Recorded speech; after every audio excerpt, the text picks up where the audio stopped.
Bonjour Cécile Villette, bienvenue, heureux de vous retrouver sur ce plateau. Vous êtes donc la présidente d'Altaro, vous faites partie des intervenantes et des intervenants du Windey, le forum de l'investissement féminin organisé par Femmes Business Angels, événement dont Bismart est partenaire. Un mot de cet événement, on parlera d'Altaro juste après évidemment. La promotion de l'investissement féminin, c'est toujours un combat aujourd'hui. Oui, alors bonjour. Oui, merci pour l'intervention. Effectivement, c'est toujours un combat, malheureusement. On aimerait bien que ça soit complètement neutre. Et en fait, quand on regarde les chiffres, elles vous en parleront encore mieux que moi, mais sur des start-up tech, en pourcentage d'investissement, on doit être sur un truc ridicule, genre 3% qui vont vers les femmes porteuses de projets. Donc, on se dit, c'est parce qu'il n'y a pas de femmes, il n'y en a pas assez, il y en a moins qui se présentent. Et en fait, quand on regarde les études des chercheurs, non, en fait, il y en avait, elles ont moins de capitaux. Alors, il y a plein de raisons systémiques pour lesquelles c'est le cas. C'est pas que les femmes qui se présentent pas ou que les investisseurs qui seraient biaisés, c'est tout un tas de petites choses et mine de rien ça reste et c'est ces choses qui sont un petit peu sous-entendues ou pas conscientes.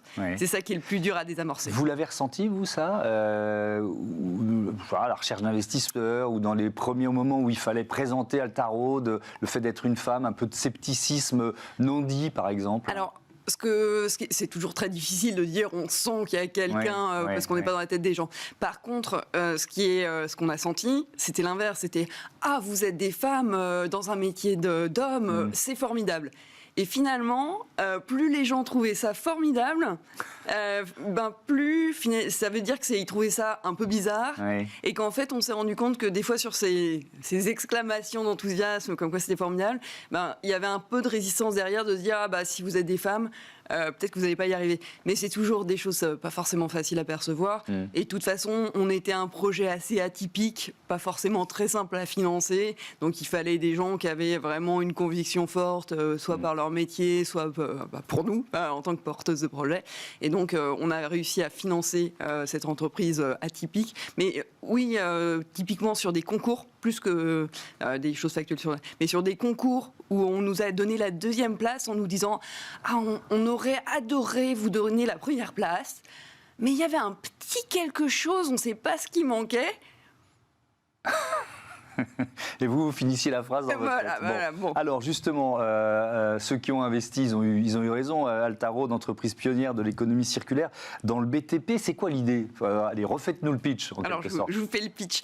En fait, on est dans un contexte aujourd'hui, c'est plus simple parce que nous on est un peu visionnaires, on l'a fait avant, mais aujourd'hui on dit il faut faire des rapports extra-financiers, il faut mesurer son impact environnemental, et pour faire ces rapports extra-financiers, faut avoir de la bonne donnée parce qu'on va pas mettre n'importe quoi qualitatif dans ces rapports, il faut avoir des chiffres précis.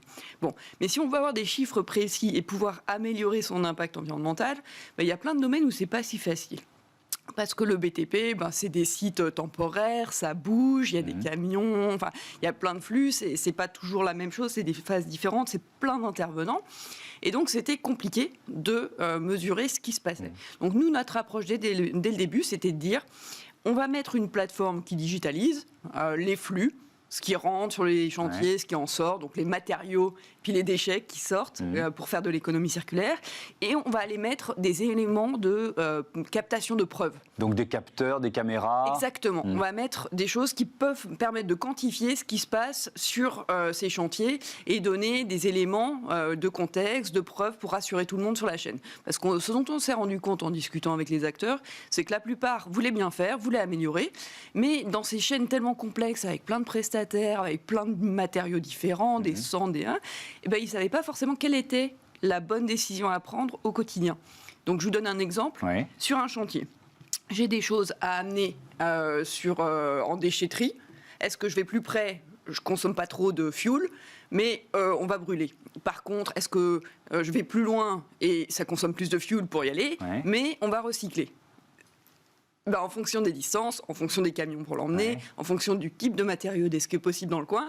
C'est pas même. Donc ça veut dire que vous proposez... Bon, il y a la mesure avec Altaro, mais il y a aussi le conseil. Exactement. C'est ça. Et qui est quasi en temps réel, c'est ça? Comment ça fonctionne? Alors du coup, ce qu'on fait, effectivement, vous avez raison, c'est en 3 étapes. On va mesurer. Ensuite, on monte ça sur une plateforme avec de l'intelligence artificielle, donc on va faire des conseils. Et donc là, on va pouvoir dire, dans votre cas, avec vos camions à vous, c'est plus intéressant pour l'environnement d'aller sur ce site-là que d'aller brûler sur tel autre, par exemple. Ça, on serait capable de faire le calcul en temps réel et de le dire avec des optimisations hyper contextualisées. On ne vous dit pas, comme aujourd'hui sur un bilan carbone générique, la moyenne des camions consomme ça, alors peut-être que ce serait ce site-là. Nous, on vous dit avec ces camions-là, maintenant, aujourd'hui, il faut faire ça. Exactement. Et ça, c'est actionnable. Et troisième chose, on va faire le bilan carbone, mais on va faire aussi toute la partie digitale, administrative, les papiers, la conformité réglementaire. Ça, c'est la troisième partie. On s'interface avec d'autres systèmes pour qu'on se place dans un ensemble bout en bout. Quelques chiffres sur l'impact carbone de ce secteur du BTP. 120 millions de tonnes de CO2 émises tous les ans par le secteur du bâtiment en France. Et puis, si on regarde en Europe, les déchets, 830 millions de tonnes de déchets par an en Europe. On parlait d'évolution réglementaire, donc il y a le reporting extra-financier, vous l'évoquiez, mais le bâtiment est de plus en plus obligé de trouver des solutions de recyclage et de retraitement de ces matériaux en circuit court. Qu'est-ce que ça change pour vous, ça ? Eh bien, effectivement, là, ça change en ce moment, puisque on a l'intuition, et on a raison, que c'est pareil que pour consommer local. Si on envoie nos déchets, finalement, comme on faisait aujourd'hui, très loin pour être recyclés, ça n'a pas de sens. Et que si on pouvait agréger et revaloriser en local, ce serait quand même beaucoup mieux. Alors, depuis quelques temps, on en parle, et là, c'est en train de se mettre en place. Il y a la REP du bâtiment, donc la responsabilité élargie du producteur, qui se met en place. C'est-à-dire que les déchets vont pouvoir être pris gratuitement. Comme quand vous ramenez votre électronique au coin de la rue, personne ne vous demande rien, là, ce sera pareil pour le bâtiment. Le but, c'est d'éviter les décharges sauvages, parce que si c'est gratuit d'être pris, les gens seront quand même moins incités à aller mettre ça dans des champs. Et puis, ça permet d'organiser les filières pour qu'on puisse mieux traiter les matériaux. Et le corollaire de ça, c'est qu'il faut avoir tout un plan de maillage très important de petits sites. Et donc ces petits sites, aujourd'hui, on peut les équiper comme les grands sites, avec un énorme pont bascule, avec un bonhomme en permanence, avec une guitoune. Mais sur un tout petit site, ça n'a pas de sens. C'est pas qui est là rentable. pour peser les matériaux et faire le dispatch, c'est ça ? Et puis tracer, parce que mine de rien, on reçoit, donc il y a des formalités administratives à faire. Et donc, on va avoir quelqu'un sur cette déchetterie en permanence à l'entrée, et puis quelqu'un pour décharger plus loin. Ça fait beaucoup de monde. Pour des tout petits sites, c'est juste pas du tout scalable. Alors, en fait, nous, ce qu'on propose pour ces sites de réception, c'est d'avoir, typiquement avec des caméras qui vont pouvoir regarder la plaque, qui vont pouvoir regarder à l'intérieur des camions ce qu'il y a dedans, toute l'information, de justement pas avoir quelqu'un à plein temps dedans. Et alors là, qui sont vos interlocuteurs, qui sont vos clients pour ce nouveau marché qui est en train de s'ouvrir ? Typiquement, c'est les gens qui vont être gestionnaires de déchets. Donc, par exemple, on a travaillé avec Remea, qui est une filiale du groupe Vinci et qui fait de la réception de matériaux qui peuvent être pollués et qui vont pouvoir les traiter, les revaloriser. Si on revient à l'origine, les gains en CO2 que ça peut représenter pour une entreprise ou globalement pour le secteur, je donnais les chiffres tout à l'heure. Alors, je vais vous donner des exemples parce que suivant les cas, c'est très différent. On a des tout petits sites, des très gros sites. Mais ce qu'on a pu voir, c'est que sur des chantiers où il y avait beaucoup de rotation de poids lourds, on gagnait jusqu'à 5 à 10% des rotations. En nombre de rotations, ça, vous le transférez immédiatement en fuel qu'on n'a pas utilisé. C'est autant de camions de moins sur les routes. Exactement. En plus, ça fait moins d'embouteillages, donc il y a un deuxième effet qui se coule, c'est il y a aussi moins d'émissions, vu que c'est les camions qui font les embouteillages et que ça pollue aussi. Finalement, c'est bénéfique pour tout le monde.